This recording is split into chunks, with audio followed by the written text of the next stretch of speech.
저희가 그 소속 크리에이터를 이제 육성을 할 거예요. 오, 예. MCM에 안 들어간 이유가 있군요. 좀 유망한 분을 발굴해서 비즈니스 서포트를 하겠다 이게 아니라 여기서 처음 하는 얘기구나, 공개적으로. 이 부분을 잠깐 물어볼게요. 편집에 대한 부분인데 두 분이 편집을 하시면서 공통적으로 중요하게 생각하는 부분과 서로의 성향이 좀 다르게 갈리는 부분. 공통적인 거 뭐 있죠? 네. 일단 먼저 이야기를 해봐요. 제가 생각했을 때 음.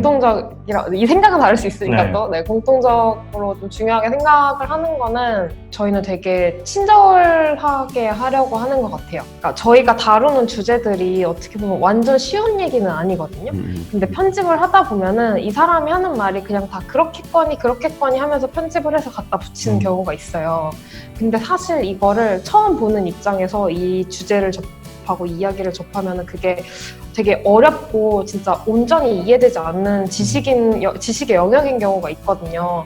그럴 때를 대비를 해서 되게 많은 뭐 인서트 자료 같은 거라든지 뭐 자막을 쓰더라도 그 사람이 그냥 업계 사람들만 아는 용어로 말을 했다면 그거를 조금 더 친절하게 풀어서 설명을 해준다든지 이런 것들을 좀 많이 하려고 하는 것 같고, 이거는 좀 팀 내부적으로 좀 합의가 된 거 아닌가 싶기는 하고요. 네. 태용님이랑 뭐 최근에 얘기했던 것 중에 생각나는 좀 다른 점 중에 하나는, 저 같은 경우에는 그러니까 저희가 어쨌든 영상을 한 편을 만들었을 때 중요하게 보는 데이터가 두 가지가 있는데, 조회수랑 그 시청 시간이라는 데이터를 봐요. 그래서 조회수는 근데 아무래도 뭐 썸네일 같은 그런 외적인 요소에 많이 영향을 미치는데, 시청 시간이라는 건 어떻게 보면 온전히 그 한 시청자가 들어와가지고 이 영상을 얼마나 보느냐를 결정하는 거잖아요. 근데 제가 편집을 하면서 느끼는 거는 그 시청 시간을 길게 늘리기 위해서 시각적으로 계속해서 무언가를 이렇게 좀 던져줘야 된다고 생각을 해요. 그러니까 그런 요소들에는 뭐 앵글이 계속해서 바뀐다든지, 아니면 뭐 자막이 짧게 넘어간다든지, 아니면 화면에 뭐 인터뷰가 나왔다가 뭐 인서트가 나왔다가 뭐 자료 화면에 나왔다가 이런 게 좀 되게 많이 바뀌어줘야 된다고 생각을 해서, 저는 좀 초반에 저희가 이제 찍어놓은 인서트들 중에서 되게 좀 고퀄리티인 거, 멋있는 인서트들을 저는 앞부분에 좀 많이 넣기는 하거든요. 영화랑 다르게, 영화는 그 영화관에 앉으면은 그래도 무슨 얘기 하나 끝까지 보게 되잖아요. 근데 이 모바일 영상이라는 건 그냥 바로 나가버리면 끝이잖아요. 그래서 그러지 않기 위해서 앞에다가 잔뜩 이제 그 기대감을 심어줄 수 있게 되게 고퀄리티의 인서트들을 저는 조금 많이 때려 넣는 편인 것 같아요. 네. 일단은 윤혜님이 잘하는 거는 확실히 이제 뭐 디자인도 할 줄 알고, 그래서 훨씬 더 그런 미적인 면에서 어떤 완성도를 추구하는 거는 약간 넘사인 것 같고, 근데 그런 거는 있는 것 같아요. 이제 제가 아무래도 좀 오랜 시간 동안 어떻게 보면 이제 비슷한 포맷을 반복 습다를 하다 보니까 전체적인 부분에서 이 스토리를 그냥 한 번에 보는 눈 같은 거는, 감각 같은 거는 팀에서 좀 많이 좋은 편인 것 같아요. 이제 전체적인 어떤 한 메시지를 주기 위해서 그 처음에 이제 시청자의 기대 수준을 어느 정도로 설정을 하고, 감동이나 메시지 전달을 위해서 꼭 필요한 이야기지만 길어지면 자칫 지루할 수도 있는 부분들의 비중들을 어떻게 세팅을 해서 이 하이라이트까지 어떻게 치고 갈 것인가, 이런 것들을 글 쓰는 것처럼 그런 비중들이나 이런 것들을 시청자들이 좀 이탈하지 못하게 버릴 것들을 잘 버려내고, 약간 구구절절 풀어낼 거는 오히려 되게 구구절절 풀어버리고, 이런 부분들을 좀 전체적인 관점에서 조정하는 거는 그래도 오랫동안 이걸 만지작거리다 보니까 한 번에 딱 보고 이야기할 수 있고, 그런 것들은 또 제가 잘 하는 부분이 있는 것 같아요. 근데 저희가 그런 부분, 이제 그 갭 자체가 고민이 되면은 그냥 스토리텔링 이제 짜나가는 과정에서 그냥 이야기를 해요. 나는 이게 고민이다.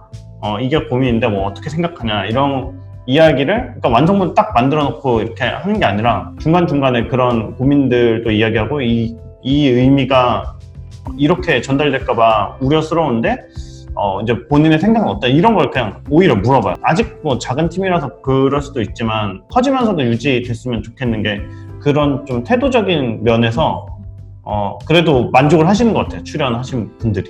약간 방송국보다는 훨씬 작은 유튜브를 베이스로 한 그런 팀이라서 네. 좀 훨씬 플렉서블한 그런 느낌이 있는 것 같네요. 영화 같은 것만 해도 편집을 하다 보면은 분명히 비어 보이는 데가 항상 생기기 때문에 재촬영이라는 걸 하잖아요. 근데 이쪽에서는 그런 일은 없죠. 재촬영을 한다든지. 저희가 인터뷰를 거의 뭐 1시간 반에서 길면 2시간 반까지도 하거든요. 그거를 가지고 10분을 만든다는 게 사실은 그냥 어떤 특정 질문만 골라서 10분을 만드는 개념이 아니라 이 2시간 반 전체 스크립트 중에 가장 완벽한 문장들만 해가지고 10분을 만들거든요. 그러다 보니까 좀 편집으로 많이 잘 이렇게 하는 것 같아요. 뭐 가끔은 진짜 접속사 있잖아요. 접속사 같은 거를 말씀해 주시지 않았지만 여기에 필요하다 싶으면 그냥 또 다른 데에서 말하는 뭐 근데 이런 거를 이제 따와서 이렇게 붙여버리기도 하고 그러니까 악마의 편집의 완전 반대? 이 사람이 정말 말을 잘해 보이는 것처럼 만들 수 있게 그렇게 올린 다음에 거기에 이제 화면적으로 티가 나면 이제 인서트를 얹어서 숨기고 이런 작업들이 생각보다 많아요. 네. 그런 것도 있고 현장에서 무조건 승부를 많이 보려고 하는 게 비즈니스 언어랑 좀 대중의 언어 사이에 갭이 있잖아요. 근데 되게 중요한 내용인데 되게 어렵게 이야기를 하시면은 그런 거를 뭐 이런 식으로도 표현해 볼 수 있지 않을까요? 이런 제안들을 많이 드려요. 뭐 스피치 코치처럼 제안을 드릴 때도 있고 근데 그런 거 되게 좋아하시는 것 같아요. 왜냐면은 다 본인이 잘 하고 싶으니까 중요한 파트다 하면은 다양한 버전으로 담아오고 그 중에 가장 괜찮은 것만 쓰고 그렇게 단어나 뭐 이런 것들도 중간중간에 이렇게 인설트 잘 다른 데서 따와가지고 쓰는 거 이런 건 되게 비슷하네요. 이쪽에서 영어 만들 때 하는 거랑. 여기 사실 되게 애니메이션에서는 그러니까 성우 녹음을 해오니까 정말 글자 하나하나를 조합하기도 하거든요. 뭐.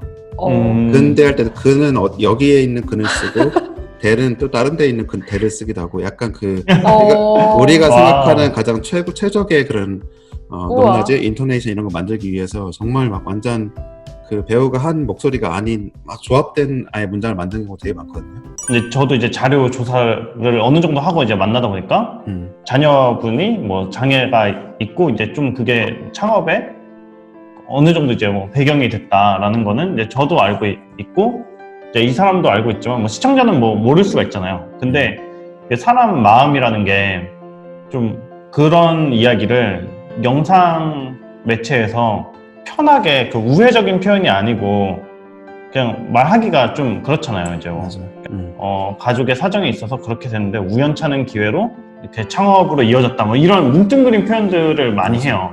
그러니까 그 사람의 심정을 이해가 가지만 또 스토리는 또 챙겨야 되고 근데 그걸 잘 챙겨줬을 때 훨씬 더 빛나는 스토리가 될 수 있으니까 되게 조심스럽게 그런 것들 물어보면서 끄집어내는 편이죠.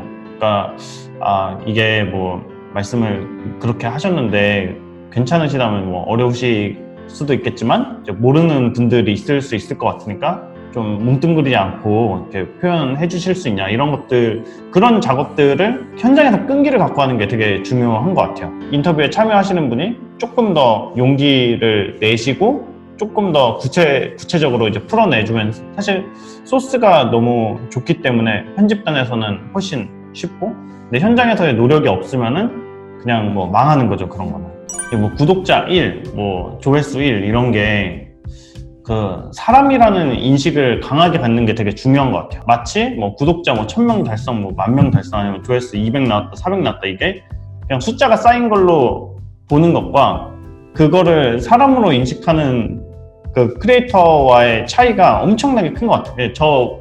저희 말고도 잘하는 크리에이터 분들 보면은 그 인식이 항상 있는 것 같아요.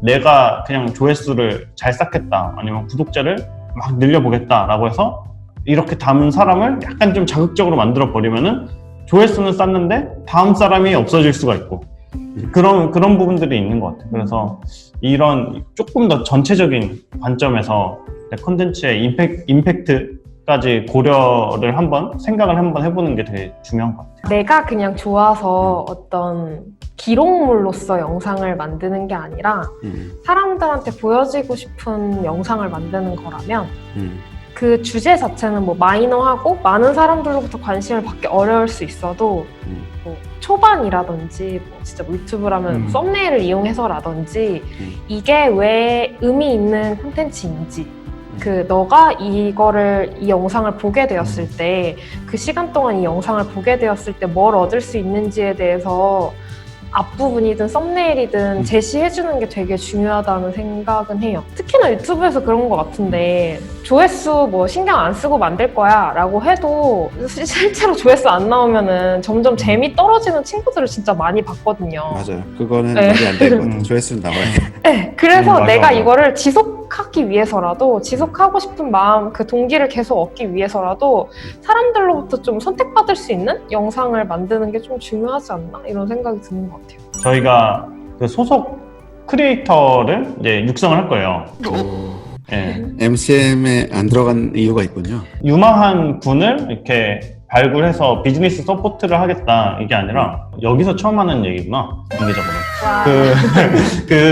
그런 뭐 혁신이나 이런 거에 좀 중심에 있는 분들을 저희가 인터뷰를 많이 하잖아요. 네네. 근데 그런 분들 중에서 좀 있을 만한, 하지만 유튜브 할 시간은 없고, 근데 이야기는 되게 많고 이제 포텐셜이 높은 분들을 이제 저희가 유튜버로 만들어서, 그러니까 뭐 정말 뭐 몇백억 정도의 이제 젊은 나이에 이렇게 성장을 해서 엑시스를 하고 뭔가 좋은 활동을 하고 계신 분이라든지 아니면 되게 유명한 투자자 이런 분들을 이제 유튜버로 데뷔시켜서 대중들하고 되게 좀 더 가깝게 이런 뭐 스타트업이나 이런 문화 같은 것들을 훨씬 더 가깝고 이제 좀 소통 가능하게 만드는 일을 좀 그런 크리에이터들 통해서 해 나가려고 하고, 이제 이런 분들이 뭐 강의라든지 뭐 출판이라든지 이런 걸로 이어지게끔도 하는 모델들을 생각을 하고 있어요.